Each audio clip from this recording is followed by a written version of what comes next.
পার্লামেন্টে আমাদের এসি 25-এর বেশি চালানো যায় না। এতে হুজুরদের খুব অসুবিধা, বিশেষ করে হুজুরদের। তারা বাতাস দেন যে কাগজ দিয়ে, দেখবেন পার্লামেন্টে খেয়াল করে দেখবেন। গাড়ি ভরে দেখেন, আগে 50টা গাড়ি থাকতো, এখন 3টে না 4টে গাড়ি। সামনে একটা গাড়ি থেকে, পিছনে 2টা গাড়ি থেকে। এই আর ওরা 2টা মোটরসাইকেল। প্রাইম মিনিস্টার গেলে সাধারণত 10টা মোটরসাইকেল থেকে, উনি 2টা মোটরসাইকেল নিয়ে আসেন। পতিত আওয়ামী সরকার আমলে আমরা অতিমূল্যায়িত প্রকল্প গ্রহণ করা হয়েছে, যেগুলিতে রক্তকরণ হতো। আমরা যে পদ্মা সেতুর কথা বলি, রেল লাইন করা হয়েছে, সেখানে অনেক টাকা ব্যয় করা হচ্ছে। আমরা কর্ণফুলী টানেলের দিকে যদি যাই, যেটি কোনো রকম কোনো কাজে লাগে না, সেখানে 500 কোটি টাকা দিয়ে একটা বড় বিল্ডিং করা হয়েছে। যদি কখনো ওই টোটাল প্রজেক্টে 7,000 কোটি টাকা খরচ হয়েছে। তো সেই জায়গাগুলোকে যদি আপনি একটু ফিরে তাকান, সেই অবস্থাগুলোকে, যে এই যে অতিমূল্যায়িত, যেখানে 40% ব্যয় ছিল ভুয়া, আপনি বলছিলেন যে ব্যাংকগুলোকে ফোকলা করে দিয়েছে, আর্থিক খাতে ধ্বংস করে দিয়েছে। অতিমূল্যায়িত প্রকল্পের কথা যদি ধরেন, ইভেন করোনার টিকা নিয়েও কিন্তু আমরা দেখেছি মানুষের জীবন মরণ সমস্যা যখন, তখনও দেখেছি সেটা নিয়েও কিন্তু ছলছত্রী করা হয়েছে। আপনি সেই জায়গাগুলো একটু যদি বিশ্লেষণ করেন। আমি এগুলা যে আপনি বলছেন না, এগুলো বলবো কি, আমি বললে তো পিছনে আমরা তার হিসেবে একটা কথা হলে পিছনে তাকায় না, সামনে তাকান, এবং সামনে তাকিয়ে আর করতে পারেন কি তাই করেন। পিছনে তো হয়েছি, চেষ্টা করবো পিছনকে। পাস্ট আপনার লাইফটি হলো ফিউচার আর এখন। কাজে এইটা আপনি করোনা টিকার কথাই ধরুন। আমরা করোনা টিকা একজনের টাকা দিয়েছি, অ্যাডভান্স টাকা দিয়েছি আমাদের এক পার্টিকে, আপনারা জানেন, সালমান রহমান সাহেবের মাধ্যমে। সে টাকাও ফেরত পায়নি, টিকাও পাইনি। এই বাংলাদেশের মানুষ টাকা ফেরত পায়নি। আচ্ছা, সেইখানে টাকা দিয়ে আমরা টিকা পাবো এই নিশ্চয়তার পরেও টাকাও পাইনি, টিকাও পাইনি। আমাদের আমেরিকা যদি দয়া পরবশ না হয়ে যায় 7 কোটি 8 কোটি টিকা না দিত, তাহলে আমরা বিপদগ্রস্ত হতাম। সহজ কথা একেবারে। চায়নাও আমাদের কিছু টিকা দিয়েছে, ইত্যাদি সব করোনা টিকার কথা।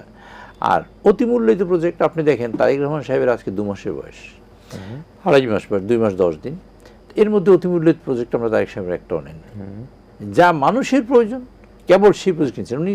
ওনার টার্গেটই হলো একটা কল্যাণমুখী, মানব দরদী এবং একটা গণতন্ত্রগামী, স্বাবলম্বী একটা দেশ উনি দেখতে চান, একটা সমৃদ্ধশালী, মর্যাদাশীল দেখতে চান বিশ্বের কাছে। তার জন্য তার কিছু উনিতিও একটা লাইনই বলেছেন যে বাংলাদেশ ফার্স্ট, সবার আগে বাংলাদেশ। আমার স্বার্থ আপনার সাথে, আমার দেশের স্বার্থে যা করা দরকার। আপনি যদি সত্যি সত্যি ব্যাখ্যা করি, তাহলে ব্যাখ্যাটা অনেক বড় হয়। কিন্তু ওনাকে বাস্তব কথা হলে পার্লামেন্টে আমাদের এসি 25-এর বেশি চালানো যায় না। এতে হুজুরদের খুব অসুবিধা, বিশেষ করে হুজুরদের। তারা বাতাস দেন যে কাগজ দিয়ে, দেখবেন পার্লামেন্টে খেয়াল করে দেখবেন। কিন্তু উনি 25 বেশি চালাতে দেবেন না। উনি নিজে বসে আছেন। আমি একদিন তার অফিসে গেছি, এইখানে পিছনে লাইট নেই, তাই আমি অন্ধকারে বসে আছি। আমি কিছুটা অন্ধকার, মানে লাইট আছে, বলছি ন্যাচারাল লাইট তো ভালো, খুব ভালো পারে। আর এই লাইটটা বন্ধ করে রাখছেন। It is not his property, it is সরকারি প্রপার্টি। আপনি দেখবেন সেই সরকারি প্রপার্টিকে he feels that it is own property. কারণ একটা মানুষ যদি দেশকে ওন না করে, তাহলে এই কাজ করতে পারে না। একটা লাইট জ্বলতে দেয় না, একটু পানি পড়ুক, নষ্ট হোক, তা তাকে চায় না। মানে কোনো অকারণে কোনো অপ্রয়োজনীয় কোনো খরচ তিনি করতে চান না। আপনি দেখেন উনি একটা প্যান্ট শার্ট পরে আসেন, সব জায়গায় জানেন একটা প্যান্ট শার্ট পরে, এটা জিন্সের প্যান্টও পরে মাঝে মাঝে, ইয়াং ম্যান একেবারে। যেখানে যেটুকু করার, এত গাড়ি ভরে দেখেন, আগে 50টা গাড়ি থাকতো, এখন 3টে না 4টে গাড়ি। সামনে একটা গাড়ি থেকে, পিছনে 2টা গাড়ি থেকে। এই আর ওরা 2টা মোটরসাইকেল। প্রাইম মিনিস্টার গেলে সাধারণত 10টা মোটরসাইকেল থেকে, উনি 2টা মোটরসাইকেল নিয়ে আসেন। এই যে আবার এয়ারপোর্টে যাবে, বাহুল্য খরচ বন্ধ করে দিয়েছেন। আপনি কোন জায়গা থেকে যাবেন, প্রত্যেকটা জায়গায় কিচ্ছুতা সাধন করে, স্ট্রিট শো করে, প্রত্যেকটা জায়গার থেকে উনি চেষ্টা করেছেন যে দেশের 2টা সম্পদ দেশে থাকুক। এই দেশে যদি সম্পদ থাকে, তাহলে এই দেশের নেক্সট জেনারেশন মানুষ হওয়ার সুযোগ পাবে, তারা রাস্তা পাবে, তারা কাজ পাবে, এবং তারাই হবে রিয়েল নাগরিক দেশের ভবিষ্যতে, যাদের কাঁধে ভর করে এই দেশটা বাঁচবে। আমরা তো চলেই গেলাম, কিছুদিন পর হয়তো চলে যাব পৃথিবী থেকে, কিন্তু তারা থাকবে, তাদের এই জেনারেশন তখন মাথা উঁচু করে দাঁড়াবে, তারা শিক্ষিত হবে। এবং তার একটা প্রোগ্রাম আছে, বাংলাদেশকে দক্ষ মানব শক্তিতে রূপান্তর করা। এবং মানুষ দক্ষ হলে এখানেও যেমন কাজ পাবে, পৃথিবীর যে কোনো জায়গায় গেলে কাজ পাবে। যার দক্ষতা নাই তার কিন্তু কোনো কাজে লাগে না। এমএ পাস করলাম, তাতে কিন্তু লেখাপড়া হলো না। লেখাপড়া রিয়েল সেন্সে যেটা, সেটা উনি করাতে চান। এবং রিয়েল সেন্সে উনি কথা একদিন বলেছেন, তখন প্রধানমন্ত্রী হননি, উনি বলেছেন যে বিশ্ববিদ্যালয় কেন করবো আমরা, আর কেন বিশ্ববিদ্যালয়? যে বিশ্ববিদ্যালয় থেকে একটা ছেলে এমএ পাস করার পরে কাজ জোগাড় করতে হিমশিম খায়, এন্টারপ্রেনিয়ার্স হয় না, সে 10টা মানুষের দাঁড়িয়ে দাঁড়িয়ে ঘুরে, সেরকম বিশ্ববিদ্যালয় কেন করি? বরং আমরা এই কাজটা করি যাতে মানুষ কাজ পায়। কাজে এই সকল প্রোগ্রামগুলো আপনি যদি দেখেন একটা মানুষ হিসেবে, আবার দেখেন তার, ধরেন উনি এমপি হলেন, এমপি হওয়ার পরে উনি বিরোধী দলের নেতার বাসায় গেলেন, তাকে অফার করলেন যে চলুন আমরা, আপনি ডেপুটি স্পিকার দেন একজন। উনি ছোট্ট দলের নেতারও বাসায় গেছেন। বাংলাদেশে কিন্তু এই কালচার প্রথম, it is the first time. উনি কিন্তু পার্লামেন্টে দাঁড়িয়ে সরকার বিরোধী দল চায় যে পিছনের সারের যারা ডিলার ছিল তারা বাতিল হোক, উনি বলেন যে আচ্ছা আমরা পরীক্ষা নিরীক্ষা করে প্রয়োজনীয় ব্যবস্থা নেব। গ্যাসের বিদ্যুতের কথা বললেন, মানে পই পই করে চেষ্টা করছে। গভর্নমেন্টের প্রত্যেকটা ট্যাগ অফিসার আছে, ম্যাজিস্ট্রেট আছে, পুলিশ আছে, ডিপো পাহারা দিচ্ছে, প্রত্যেক পেট্রোল পাম্পে যাচ্ছে, আসছে, এখান থেকে উদ্ধার হচ্ছে, বর্ডার দিয়ে ক্রস না হয়ে যাতে তার চেষ্টা করছে। সর্বত্র চেষ্টা করার পরেও তারপর বলেছেন ঠিক আছে বিরোধী দল যদি চায় নিশ্চয়ই আমরা একটা কমিটি করবো। এটা ঐতিহাসিক সমঝোতা, আন্ডারস্ট্যান্ড।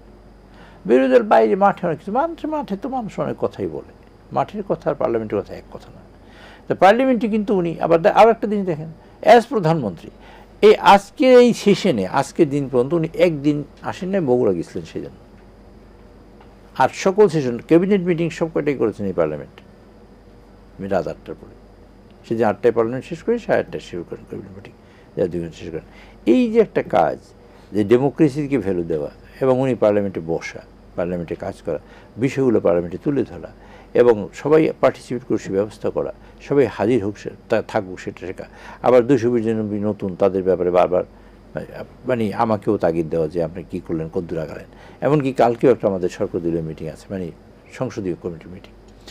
এই সকল বিষয় এটা মানে এটা রিয়েলি একটা বৈপ্লবিক। আমাদের দেশে মানুষরা খারাপ দিকটা দেখে, ভালো দিকটা দেখতে শিখি না কেন, এটা একটা বিরাট আমার অসুবিধা।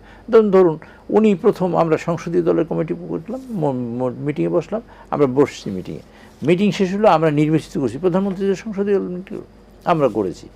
আমরা নির্বাচিত করার পরে উনি বললেন যে আমি আপনাদের কাছে এই দুটো দাবি করতে চাই। ফার্স্ট মিটিংয়ে প্রথম বাক্য আমি এই দাবি, হ্যাঁ বললেন যে আমি দুটো দাবি করছি। সবাই বলেছে করেন। উনি বললেন যে আপনার কেউ গাড়ি নেব না, শুল্কবিহীন গাড়ি নেব না এবং সরকারি কোনো প্লট নেব না, এদের দাবি করতে পারি। সবাই সমস্যা বলে দিয়েছে।